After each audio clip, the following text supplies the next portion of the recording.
Hi, my name is Casey Sammy E. This is Sarah Marie Curry. Hello. We are actresses and filmmakers in Austin, Texas, and this is The Movie Worthy Woman. Movie Worthy Woman. A series of short films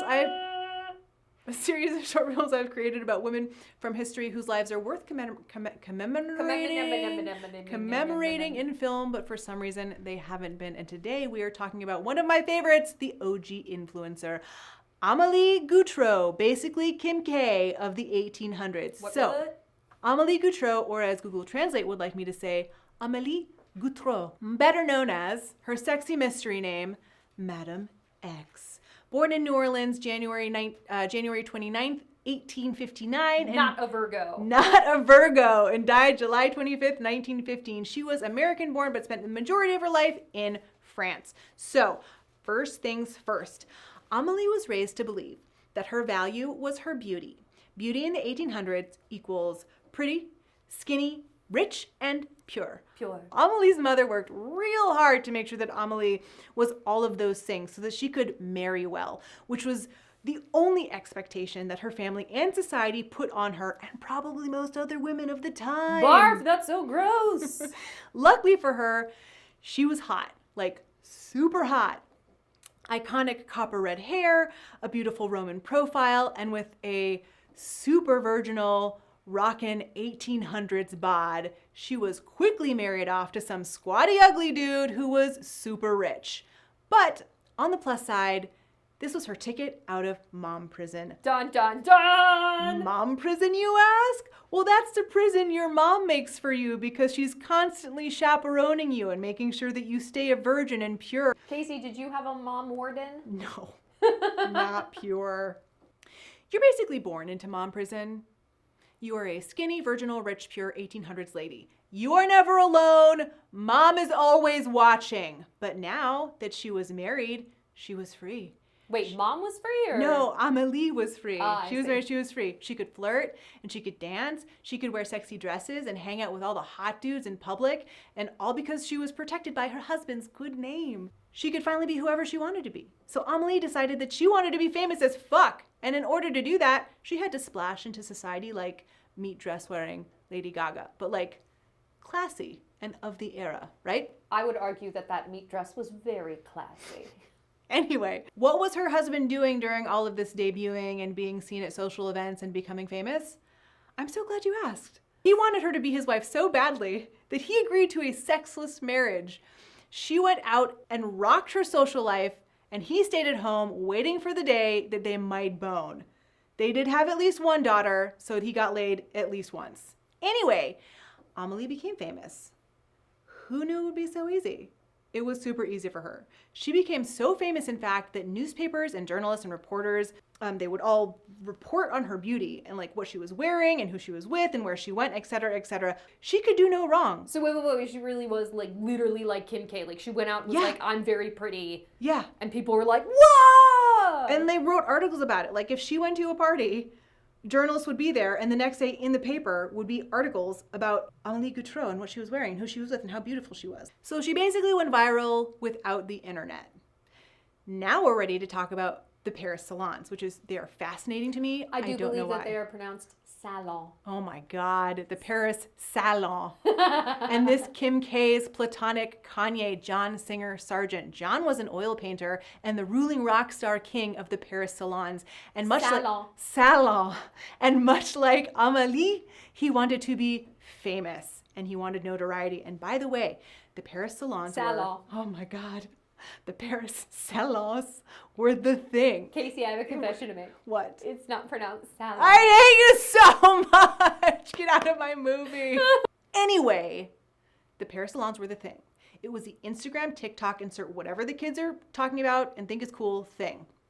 The salons were the largest annual event in the Western Hemisphere. They ran for 223 years, starting in 1667, and featured the works of oil painters, sculptors, and engravers. You know, all the badass of the art world. 50K people would attend this event. 50,000 people. That's almost as much as Burning Man. And oil paintings were packed floor to ceiling. Like it was covered like wallpaper. It was insane. It was a huge, classy-ass arts festival, and John Singer Sargent ruled the salon like Kanye ruled the airways. but in the 1880s. Okay, so how do you rule such an epic event? Easy. There are 3 important steps to performing well at a salon. Now I regret teaching you how to say it that way. Talent and skill, knowing who to paint so that people will remember it and talk about it. And lastly, an excellent painter won't just paint what they see, they'll actually capture the energy and essence of the person they're painting. Basically, your sitter sitting in their ideal form. Not only the replica of how they look and who they are at the time, but a projection of who they ultimately are. Their essence. Their essence. Subtle choices you can make upon your canvas that accurately summate the personality and energy of your sitter. John Singer Sargent was real good at this. And because of the pressure, the high stakes, and the one shot to prove yourself or lose your commission and be reduced to waiting tables like a sad actor living in Austin, Texas, he coveted Amelie. She was famous and real cute, and he wanted to paint her for his 1884 salon submission because he wasn't a dummy. He asked a friend to ask Amelie if she would sit for him. And the letter said something like, I would be so remiss if I didn't ask you to immortalize your beauty in paint. And Amelie was like, oh my God, 50K people looking at me? I am in. So at the bottom of the page it said circle yes or circle no. Yes or check yes or no. And she checked yes. So John and Amelie were popular, talented, and hot. And it was a sure shot, right? So he packed up his paints, and probably a few pairs of pants, and headed out to her big-ass chateau and went straight to her closet, and he chose from her closet this fitting risque number. And by risque, I mean it was unbustled and sleeveless. Oh!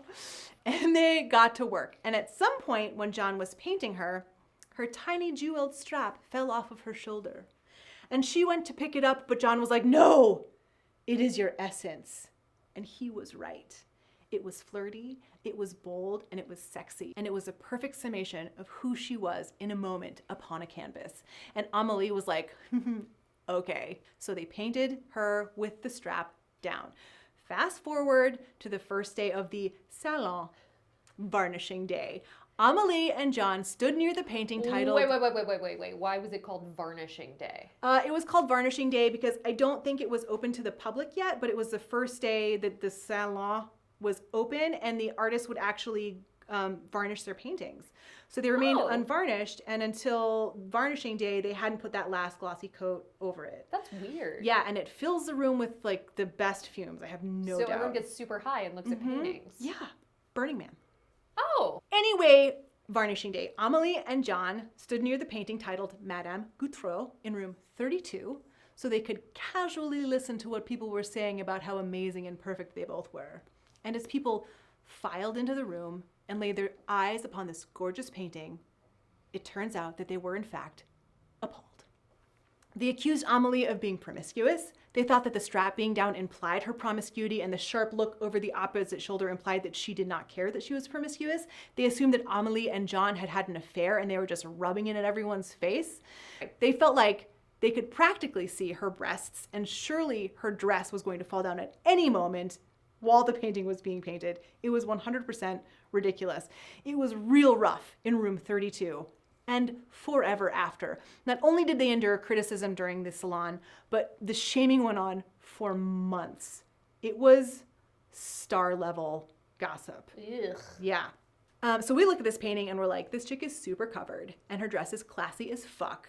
What was her problem? Well, it turns out that 1884 was a more conservative time. Nowadays, really nothing is shocking because porn is free and everywhere. And get this, there are loads of naked ladies in the paintings at this time. The salons are full of TNA. It's everywhere. Here's the thing. The naked ladies in the paintings were mythical figures or no one in particular, right? Nobody knew these people. They were never anyone you knew, but everyone knew Amelie. Right, they would hire a prostitute. They would hire a prostitute, a lady of the night, worker. a sex worker, and they would paint her, and nobody would know who she was, so it wouldn't matter. I see. But everybody knew Amelie, and because she worked real hard at being famous and then succeeded at it, and the public was obsessed with her, and then the public saw her hanging on the wall practically naked, and they were shocked, disappointed, and shamed. So now let's talk about this dress. It is a great dress, right? Yes. I would wear this dress now. It is timeless. It is gorgeous. It is an example of why France is the fashion capital of the world. Check it out. This bodice, it has boning in it. Literal bone corseting in this bodice. She could have had no straps and the thing would have stood up on its own. There is no way there was going to be a peekaboo boob happening, okay? So Amelie, who originally told John that she loved the painting, was furious. And guess who was also furious? The warden of Mom Jail herself, Mom. Amelie's mother was so pissed, she marched herself over to John Singer Sargent's studio and demanded that he change the portrait. He refused, which I agree with, but because he was so distraught with like what it was doing to Amelie that he actually asked the panel of judges at the salon if he could take the painting down to fix it, and they refused because no painting for the 223 years that the salon had been running was ever removed before it had closed, before the salon was closed. That's the most French thing I've ever heard. Yeah. So John Singer Sargent and Amelie had to grit their teeth through an entire week of listening to trolling and bullying and destructive criticism. Terrible, right? That is terrible. It's terrible. But real quick, peekaboo boob. Anyway, once the salon was finished, Amelie did not buy the painting, as one normally would after they had been painted. In an attempt to rectify the situation, once the salon was over, John Singer Sargent took the painting back to his studio and repainted it so that the strap was up. But no matter, the damage had been done. John's career as a portrait painter was over, and Amelie quickly transitioned from being the hottest thing that the 1800s had ever seen to a slutty dumpster fire. Oh. Yeah. Anyway, the painting stayed in his studio for years after that, only being seen by those who came to visit him or sit for him. So the public was so mean that Amelie, who originally had an avid social schedule and was always out and about and wanted to be seen in Paris at events, she became a shut-in. Like several months later, she ventured out only to find that the ongoing whispers were no longer about her beauty and how amazing she was, but about her loss of looks and figure. Boo, French people!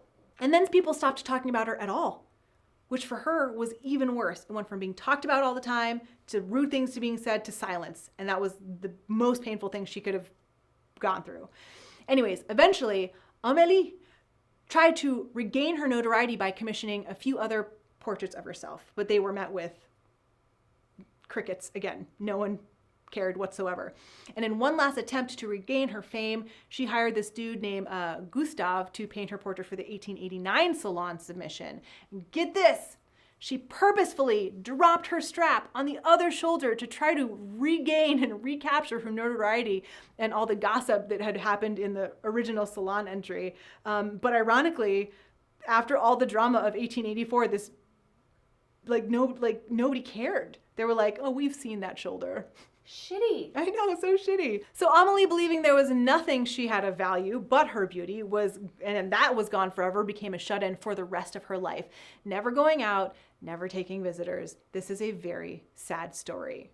Perversely, the more she retreated, the more of a cult following John's painting, Madame Gautreau, gained.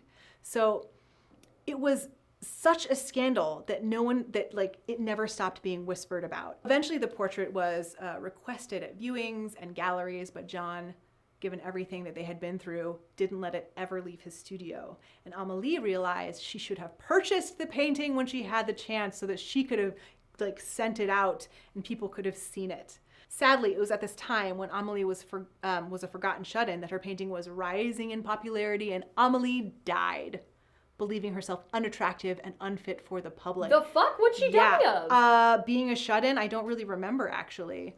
This is a tragic example of what happens to a person when they think that their only thing they have of value to offer is, in fact, their appearance. Damn. Sound familiar to the rest of women out there? Mm-hmm. So John Singer Sargent went on to rebuild his reputation once again after a ton of work, became a highly sought-after painter. His next great masterpiece, and the piece that restored his career, was Carnation Lily Lily Rose. Stylistically, it's the exact opposite of Madame X, though in my opinion, the two are equal in genius. They are both gorgeous paintings. Eventually, the Met asked to buy Madame Gautreau. I'm so sorry, the Met picked its whole big building body up and walked over? Yes. Boom. From John. Boom, boom. And perhaps because Amélie had passed, he agreed he agreed to it, but said that due to the row that he had with a lady years ago, that her name should be left off the portrait. The Met agreed to the terms and bought the painting for $5,000, which is a staggeringly cheap price even for the time.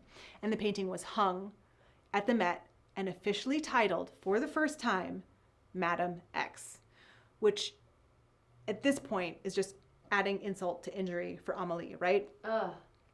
It's hard to say if John left her name off the portrait because he still felt bad about like the painting and what it had done to her, or if they truly did have a fight and he was pissed and holding a grudge, and so denied her the notoriety that she wanted for like the rest of her life. I like to think it was the first one. Yeah. Hopefully. Yeah. Ironically, this traumatic scandal that truly ruined both of their lives helped them to achieve their goal of being the most famous people in France. It went beyond France, actually, and they are like globally recognized now. Like immortalized even. Like something, something, something, careful what you wish for, something, something, something, right? Oh, yeah. Okay. Yeah, 100%. I mean, I wish I could go back in time and tell Amélie that it was all worth it and that she is now, because of this painting, forever remembered as what she believed to the best that what she believed to be the best version of herself, because as it is, it's just utterly tragic. Can we just take a minute and talk about how terrible this situation is? Nowadays, we can take so many pictures. Instagram selfies are everywhere. To get a picture of yourself back then, it was expensive, time-consuming, and a huge risk. And they both took this risk for this one, like, we'll call it an Instagram post. It failed. It backfired. But like, she died hating herself and her beauty and became a shut-in, only to become famous after her death. And now it's one of the most stunning paintings of all time. It's very upsetting to me. I feel like this is every high school movie ever, right? With France being the mean girl, but it just ends at the all hope is lost moment. Yeah, there's no cute recovery. No. And I think you're right. This is that. Only like so much worse. So if I were to write a film about Madame X, it would obviously be a tragedy. Be the story of Amélie and John, because it's fascinating and beautiful and wonderful. It would be about the role that portraits played in the 1800s, because it's also fascinating, and about beauty that was seemingly lost but immortalized through a scandal. Can you like do a Titanic ending though, like where they both die and then they go to sleep and then they wake up on the boat again and they walk up the balcony and then they kiss and everyone is looking at them and clapping slowly? No. Okay. But truly, this would make a really good movie. It would be so good. Like the combination of John Singer Sargent, who could have a movie all by himself, Amélie Gautreau, who could have a movie all by herself, and the French salons, which could have a movie all by themselves. Like all of three of these things are fascinating, and their convergence in this time and place created such a statement and such like, what are the odds? Madame X is one of my most famous, one of my most favorite paintings. Oh my gosh, it's your most famous painting? It's my most famous painting. I take 100% credit for it. But I really love it. And I'll tell you one of the reasons I love it is because it's called Madame X. So whether John Singer Sargent was being an asshole by leaving her name off it or thinking he was doing her a favor by leaving her name off it, whoever chose to put X instead of Gautreau on there was a genius. Because if I had seen that painting for the first time and it was titled Madame Gautreau, first of all, I would be like, how do you say that name? I don't know. And I would have remembered it and I would have left and been like, that was a nice painting. I wonder what it was. But because it was called Madame X, that's so sexy and mysterious, and it gives that painting so much more like, I don't know. Oh, was that a sexy face? It gave that painting so much more like mystique and life and curiosity. Would you say that painting would go on? Heaven.